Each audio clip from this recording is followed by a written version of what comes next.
Okay, so good afternoon. Everyone should have a copy of the essay topics. Put up your hand if you don't have a copy of the essay topics. Okay.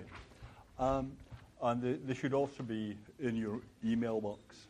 And let me know if you have any questions about those.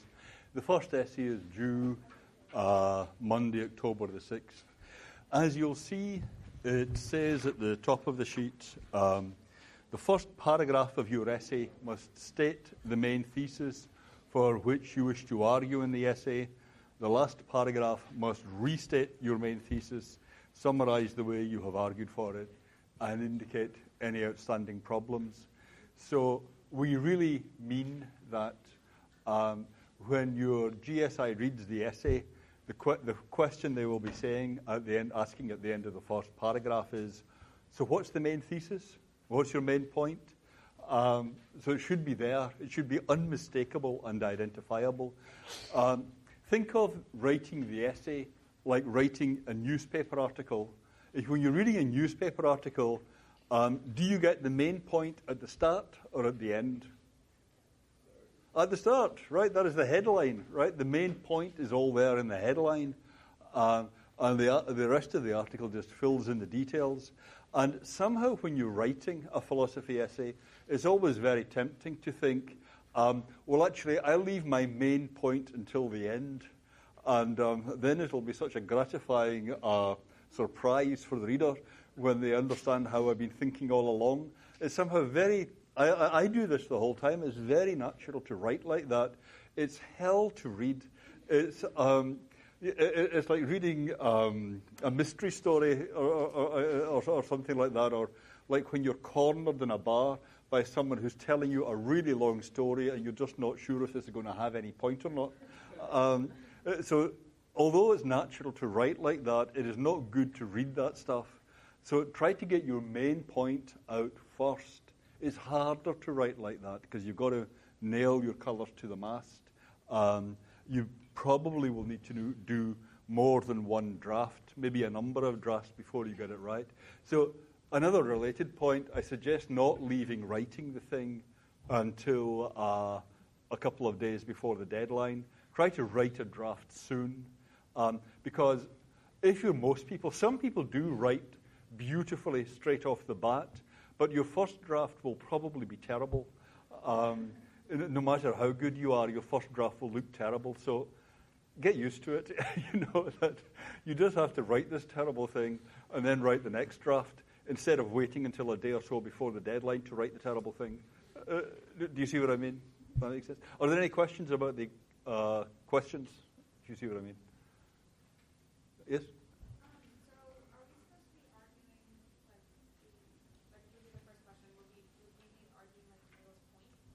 Would be the argument what? It's entirely up to you. You can say, I believe that the problem of consciousness can be solved by realizing that consciousness is brain activity of type Z. Nagel's arguments about bats can all be addressed by showing that bats do have activity of type Z. You know, I'm not saying it's a good idea to argue for that one, but that would be one possibility. Yeah. Another possibility would be to say, I think Nagel is completely right. Yeah. That's right. The reason there are a number of questions in the prompts is not to make it more complicated. They're meant to be helpful to you in talking through how to write a good essay on this subject. Does that make sense? Is that addressing your question? Yeah. Okay? Yes?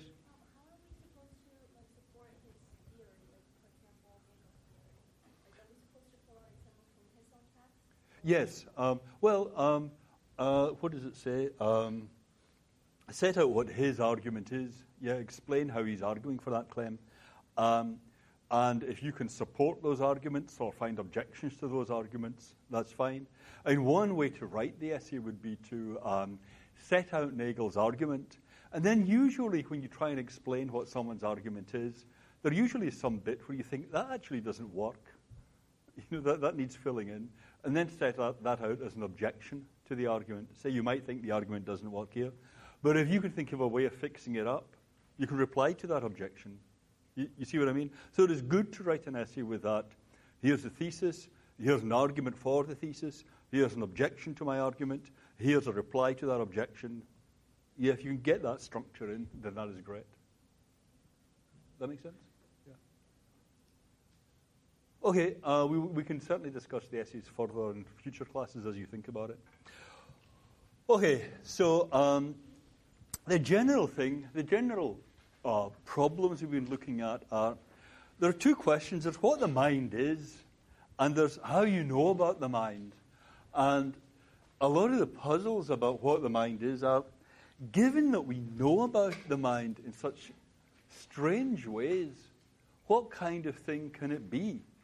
I mean, Nagel was arguing, given that we only know about the mind by the use of the imagination, how could the mind be part of the physical world?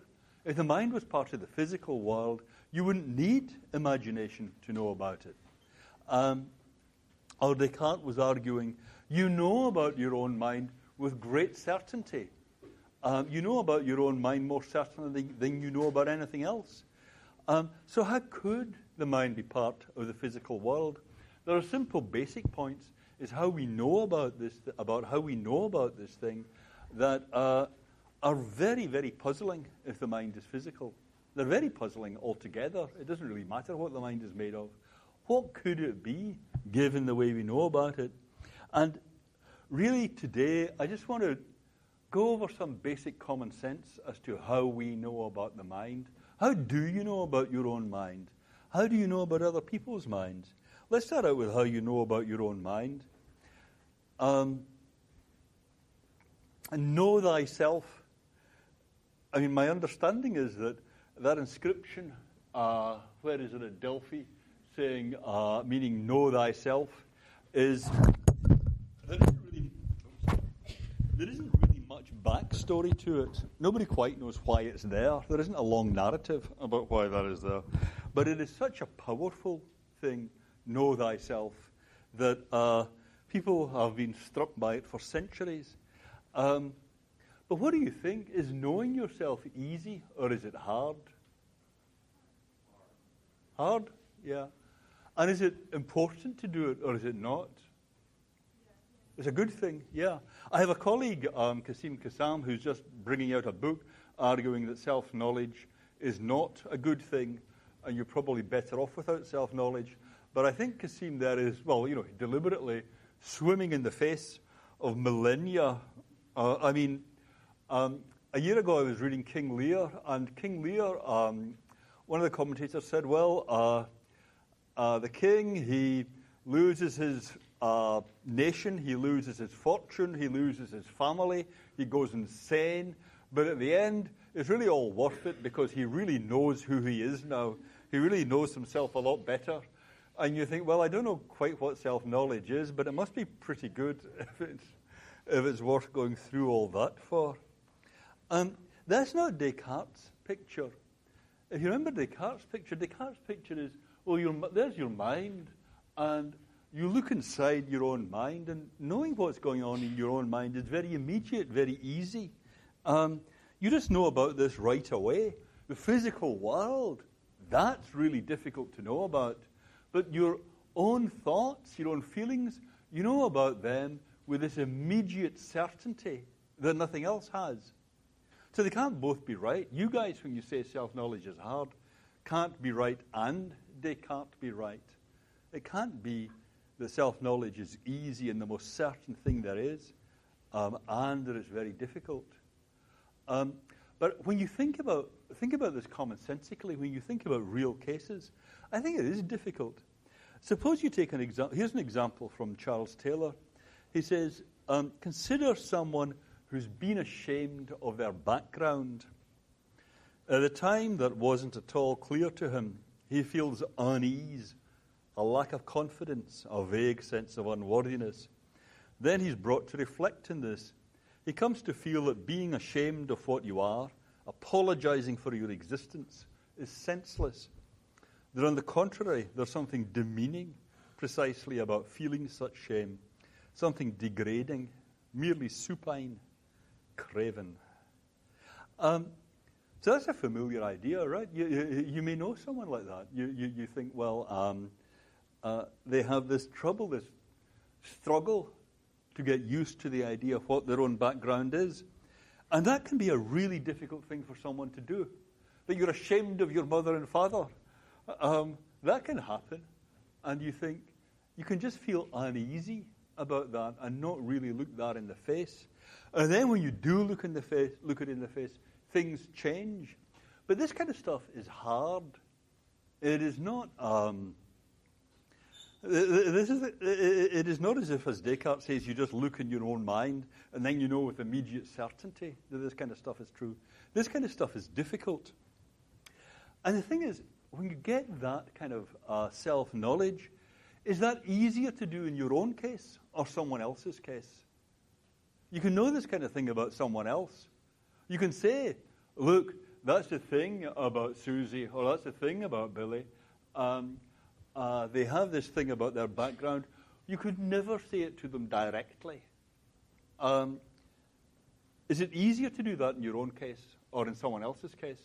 I mean, what's your feeling? Could you put your hand up if you think it's easier in someone else's case? If you think it's easier in your own case? Wow, so that's a great majority thinking it's easier in someone else's case. A lot of abstentions, but okay. Yeah, I think in some ways it is easier with someone else's case. So it's not as if, of course, people are different, right? There's a lot of individual variation in this. But there's no guarantee that knowing about your own mind is easier than knowing about someone else's mind.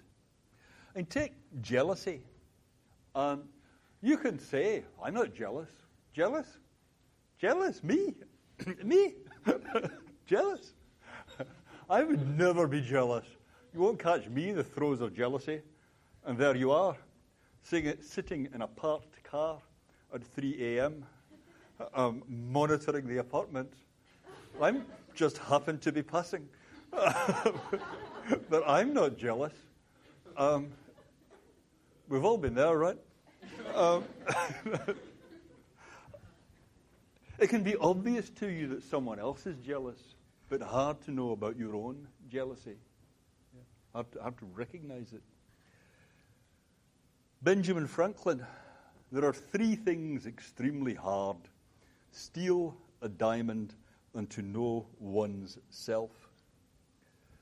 Well, if Ben Franklin says it, then I don't really think we need to argue anymore. So Descartes' idea was you kind of start out in here at the center of the circle. You get knowledge of your own mind. That's the most certain thing. And then you work your way out to the physical world. But if you think of these cases, if you think commonsensically about what's involved in knowing your own mind or knowing someone else's mind, that really doesn't seem like the right picture at all. Knowing your own mind is hard.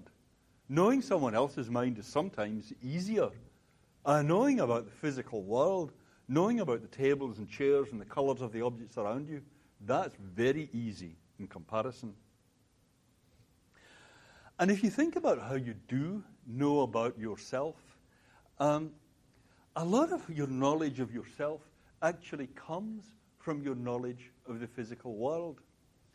And if you just think, well, I use vision. How do I know